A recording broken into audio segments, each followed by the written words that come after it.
Hello mga kapatid, welcome po uli sa bago kong video. Sa araw na ito mga kapatid, ang gagawin natin is magpapalit tayo ng radiator fan or auxiliary fan na from 4 blades to 7 blades.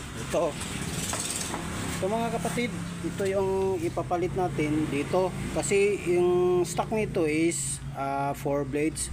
So sa mga latest ngayon, sa mga 2012 model na D64V or W, ito na yung gamit nila.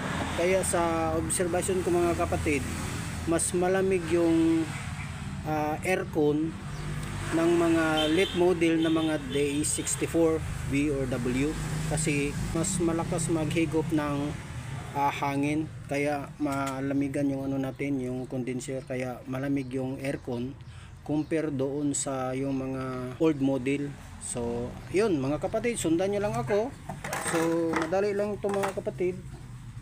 At tanggalin muna natin yung bumper, yan yung bumper, at saka yung bracket dito, yan. So ito yung ko mga kapatid, ito yung shower ko, nagabuga ng tubig. So ito yung tangki ko sa tubig ko mga kapatid. So nagpalit na din ako ng malaki na condenser. So mayroon akong vlog nito malaki. So ito yung filter dryer, temporary lang ito mga kapatid kasi ilipat ko yan dito, plaster ko yan dito. So yung mga wiring niya sa stock yan noon pa. So yun lang ang ginagawa ko. So, sundan nyo na ako kasi papalitan natin ito ng bago sa tanggalin. Ang tanggalin natin dito mga kapatid, ito lang yung bolt dito at saka yung dito. So sundan nyo na mga kapatid kasi walang maghawak ng cellphone, no? So ito yung natin ngayon, DIY. So ito mga kapatid, tanggalin na natin to, itong bolt na to. Mahirap kapatid kasi walang maghawak ng cellphone. So sa kabila natanggal na, ito na naman sa kabila. So ito, tanggalin nyo lang to, yan.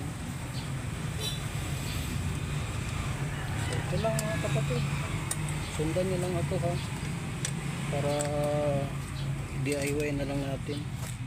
So tanggalin tong connection sa sa pressure switch para natin.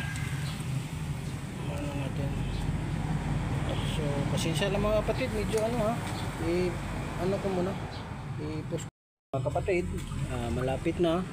So kailangan tanggalin natin yung connection. Tingnan niyo mga kapatid, na yung ko.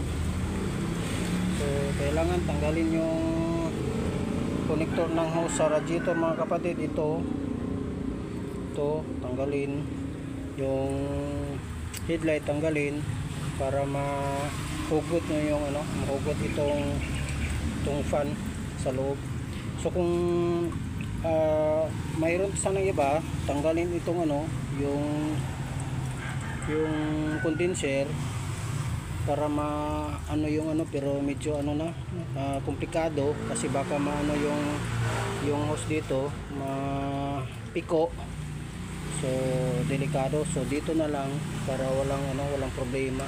So dali lang, ganun mo lang to, mahugot na to mamaya. So mayroon dalawang bolt dito mga kapatid, natanggalin ito at saka doon dito. So pag matanggal na yan, so mahugot na yun. So yan mga kapatid, so mamaya ipakita ko sa inyo yung pan doon. So ito mga kapatid, mahugot na siya mga kapatid. So yan lang to, yan.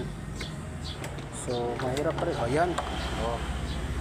So ito na mga kapatid, ito yung sabi ko, yan. So ito yung 4 blades. So yan ang 7 blades. So yung bracket naman mga kapatid, tingnan nyo mo yung bracket saka bracket niya, pareho lang yan mga kapatid. Same talaga sila kasi sa D64 din to pero sa late model, sa latest na siya, ito yung sa old model. So sa Visa experience, kasi meron akong kasama na 2012 yung D64 niya, so mas malamig yung aircon niya.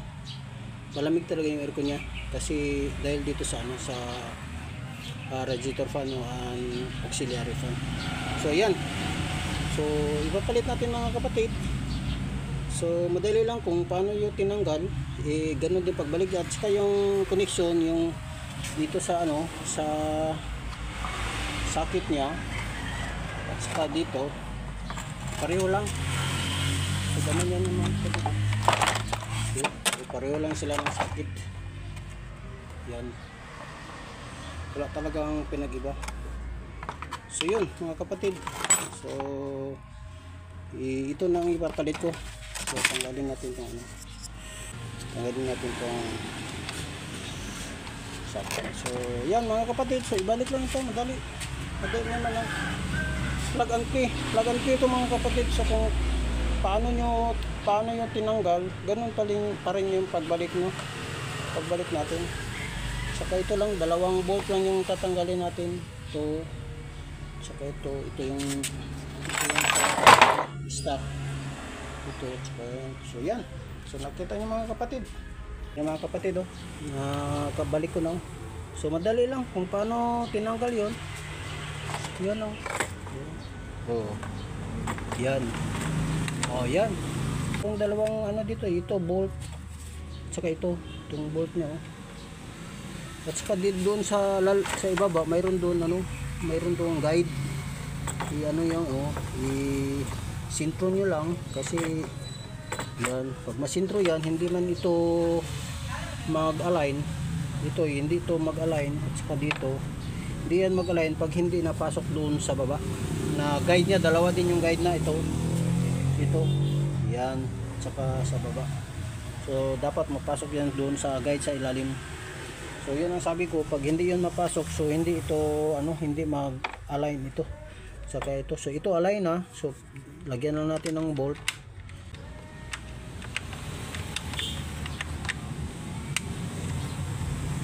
Yan, saka itong isa.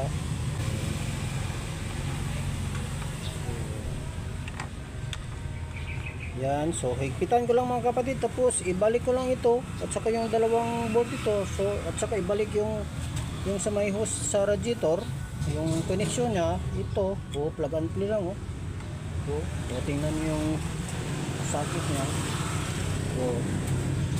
So ito yung socket niya, ganon. So ganon din yung color coding niya, blue, red, at saka kulay black. So ganon din socket, so plug and play siya, yan. So kasi talaga siya. So yun mga kapatid, so ipagbalik nito, wala na, andar na mga kapatid. Ayan na kapatid, nabalik ko na, ganda ng aircon. So natin mga kapatid. Ito na yung ito na yung luma niya, yung 4 blades niya. Ang nakakabit doon is 7 blades. So yan, naganda na yung mga kapatid, aircon. So yan, yan. Tingnan natin, yan, shout out sa mga kapatid. So madali lang siya nag-shout out kasi mas malamig ito ba, So mas malakas yung hikot niya mga kapatid, yan.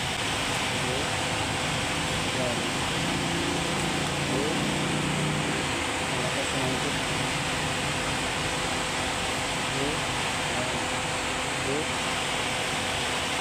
Yan, malakas yung hikot mga kapatid.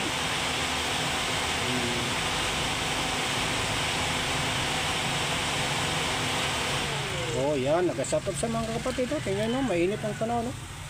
Yan, pero kaya niya mag-setup. Kasi yung kasama ko mga kapatid, meron siyang ganito, yung D60 malamig yung aircon niya. Mabilis mag-setup. Tingnan nyo, kamoys ko. Yan, nakamoist kapatid, ang lamig. Yan, lamig.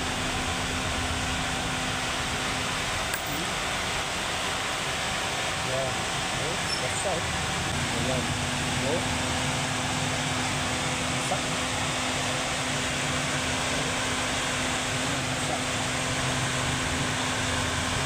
Ayan mga kapatid, sana nakatulong. Kunting tips lang to. Pero maganda sa mga kapatid. Okay. So God bless po sa inyong lahat.